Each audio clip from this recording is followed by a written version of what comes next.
Gaza humanitarian ഫൗണ്ടേഷന്റെ ജീവനക്കാർ സഞ്ചരിച്ച ബസ് ഹമാസ് തട്ടിക്കൊണ്ടുപോയി 5 പേരെ വധിച്ചെന്ന് സൂചന. ഫൗണ്ടേഷൻ ഇക്കാര്യം ഔദ്യോഗികമായി അറിയിച്ചു. ഇന്നലെയാണ് ഖാൻ യൂണിസിൽ നിന്നും ബസ് തട്ടിക്കൊണ്ടുപോയത്. ഫൗണ്ടേഷന്റെ സഹായ വിതരണ കേന്ദ്രത്തിലേക്ക് ജീവനക്കാരെ കൊണ്ടുപോയ ബസ്സാണ് തട്ടിയെടുത്തത്. കഴിഞ്ഞ ദിവസം ഫൗണ്ടേഷൻ ജീവനക്കാരെ ഹമാസ് ഭീകരർ ഭീഷണിപ്പെടുത്തിയിരുന്നു. ഗാസ ഹ്യൂമാനിറ്റേറിയൻ ഫൗണ്ടേഷൻ സഹായം സ്വീകരിക്കുന്ന തദ്ദേശീയർക്കെതിരെയും ഭീഷണി ഉയർത്തിയിരുന്നു. വിവരങ്ങളുമായി ഐസൻ ജോസഫ് ചേരുന്നു. ഐസൻ പറയും.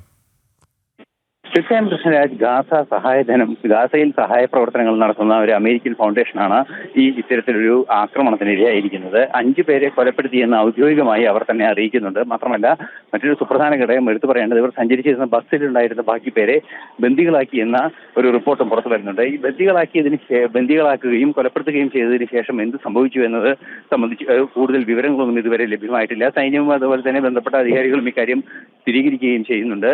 നിലവിൽ ഔദ്യോഗികമായി തന്നെ ഈ ഫൗണ്ടേഷൻ കൃത്യമായും അക്കാര്യം ഗാസ ഫൗണ്ടേഷൻ അത് കൃത്യമായി അറിയിക്കുകയും ചെയ്തിട്ടുണ്ട്. ഈ നിലവിലെ സാഹചര്യത്തിൽ ഇത്തരത്തിൽ ആശ്വാസ പ്രവർത്തനങ്ങൾ നടത്തുന്ന, പ്രത്യേകിച്ച് അമേരിക്ക പോലുള്ള രാജ്യങ്ങളിൽ നിന്നും വളണ്ടിയർ സേവനം നടത്തുന്നവർക്കെതിരെ ലക്ഷ്യം വെക്കുന്ന ഒരു നീക്കമാണ് ഹമാസ് ഇപ്പോൾ നടത്തിയിരിക്കുന്നത്.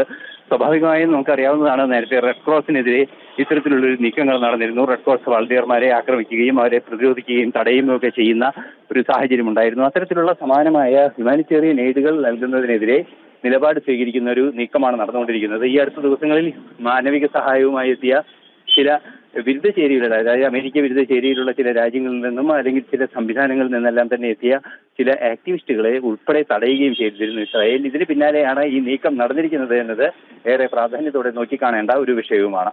ശരി.